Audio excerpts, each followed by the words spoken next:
Assalamualaikum dan salam sejahtera. Kami daripada Saja SMU 13102 ingin membentangkan tentang etika dan peradaban Eropah dan Barat. Umum mengetahui negara yang berada di benua-benua berbeza mempunyai etika dan peradaban yang berbeza. Bagi etika, peradaban dan Barat Eropah, benda-benda ini memiliki sejarahnya yang panjang yang telah membentuk nilai-nilai masyarakatnya. Dalam perjalanan sejarahnya, Eropah dan Barat mengembangkan sistem etika yang melibatkan konsep moral, keadilan dan tanggungjawab sosial.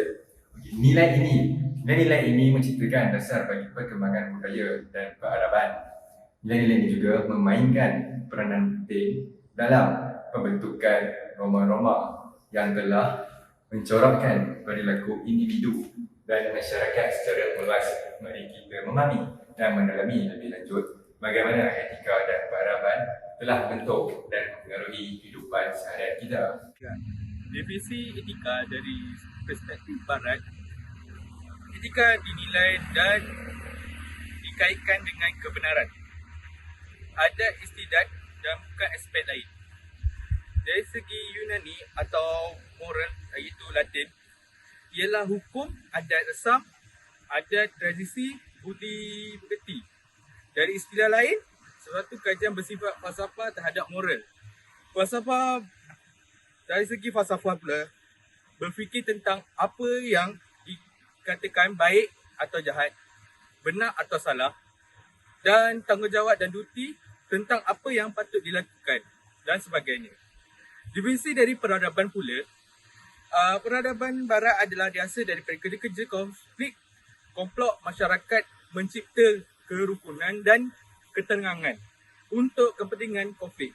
Dari perspektif ajaran Barat, terdapat faham keluhuran seperti responsibilisme, materialisme dan lain-lain. Seterusnya, dalam istilah lain iaitu civitas dengan hadra. Sejarah membuktikan masyarakat berperadaban dapat membina ketamadungan. Itu saja saya. Okey, sebenarnya saya akan menerangkan tentang konsep etika Eropah dan Barat dan peradaban Eropah dan Barat.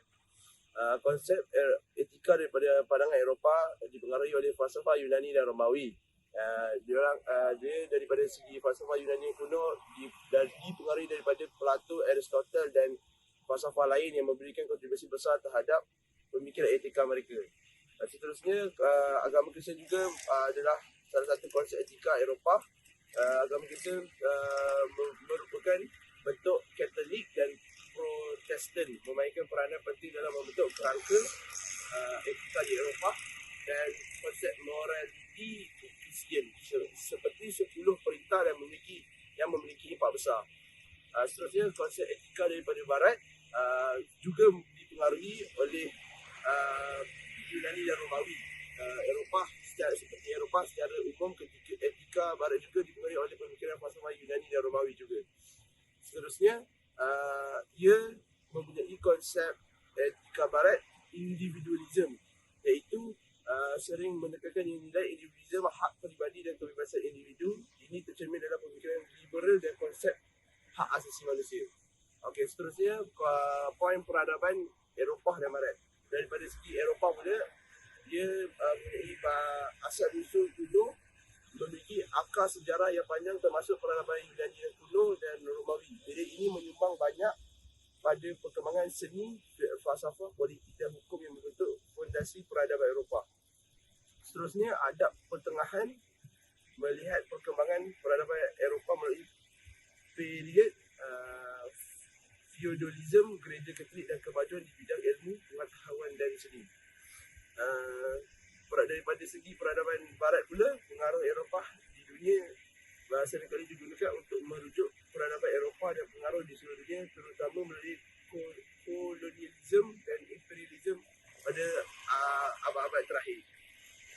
Kapitalisme juga, kapitalisme dan revolusi industri adalah juga daripada segi peradaban Barat. Period ini berikutnya melibatkan kemunculan kapitalisme dan revolusi industri yang mengubah masyarakat Eropah dan menyebar ke seluruh dunia. yang poin terakhir untuk peradaban barat adalah demokrasi. Peradaban barat sering didefinisikan dengan nilai-nilai demokrasi, hak asasi manusia dan kebebasan individu. Okey, pertama sekali let me talk clear. Okey, lalu saya nak membentangkan tentang kesan positif tamadun barat dan Eropah. Okey, pertama sekali kita boleh katakan bahawa tamadun barat dan Eropah ini mempunyai aspek yang penting yang kita boleh gunakan dalam kehidupan sehari kita sebagai seorang manusia. Okey, Dr. Yusof Al-Kabari juga mengatakan bahawa tamadun barat ini mempunyai kesan positif yang boleh kita manfaatkan dan juga kita boleh meningkatkan ilmu pengetahuan daripadanya. Kalau kita tengok betul-betul tamadun tersebut lah. Sekarang kita pergi ke poin yang pertama, iaitu ilmu pengetahuan dan aplikasi teknologi. Kita tahu bahawa tamadun barat dan Eropah ini mempunyai teknologi yang canggih yang boleh menyeimbangkan masa dan tenaga. Okey, sebagai contoh kapal terbang, lepas tu terapi, kereta, sebagai contoh Tesla kereta elektrik, dan juga dia mempunyai teknologi komunikasi yang canggih, sebagai contoh iPhone pintar, iPhone. Sekarang kita akan pergi ke poin yang seterusnya. Itu sahaja daripada saya. Win Strike. Yeah. Assalamualaikum dan salam sejahtera. Salam ilmu keikhlasan dan kecemerlangan UNIMED. Saya Ahmad Zaki bin Zain Abidin akan terus menerangkan tentang kesan positif yang terakhir tamadun Eropah dan Barat. Kesan positif yang terakhir adalah tumpuan kepada kebebasan dan hak asasi manusia. Kesan ini adalah perhatian tamadun ini terhadap kebebasan manusia, hak-hak asasi manusia, jaminan dan penindasan penguasa. Ini adalah sudut positif demokrasi Barat. Inilah kesan-kesan positif yang dibawa oleh tamadun Barat yang boleh diguna pakai sebagai memenuhi tuntutan kemudahan dan keperluan hidup. Aspek-aspek ini tidak mungkin kita abaikan meskipun kita mesti menyaring apa yang kita ambil dari mereka dengan menambah, mengurangi atau mencantumnya sehingga ia dapat menyesuaikan diri dengan nilai-nilai yang kita miliki. Sekian dari saya. Negatif etika dan peradaban umumnya dianggap sebagai faktor positif dalam perkembangan masyarakat manusia. Namun, ada beberapa kesan negatif yang terkait dengan etika dan peradaban. Antara kesan negatif etika dan peradaban Barat dalam kalangan masyarakat, pertama ialah ketentuan akhlak. Masyarakat Barat kurang menerapkan pengajaran adab yang boleh mengerti pada anak-anak mereka di rumah atau di sekolah. Contohnya, mereka tidak kisah anak-anak mereka memakai kasut dalam rumah. Mereka menganggap perkara ini sebagai kurang penting dalam membina jati diri dalam kalangan kanak-kanak mereka. Kesan negatif yang seterusnya ialah kemusnahan keluarga dan rumah tangga. Orang Barat kurang mengambil perhatian dalam menjaga nama baik keluarga mereka. Sebagai contoh, mereka tidak memikirkan kesan dan risiko tentang suatu perkara yang mereka lakukan yang menyebabkan nama baik mereka dan keluarga mereka tercemar.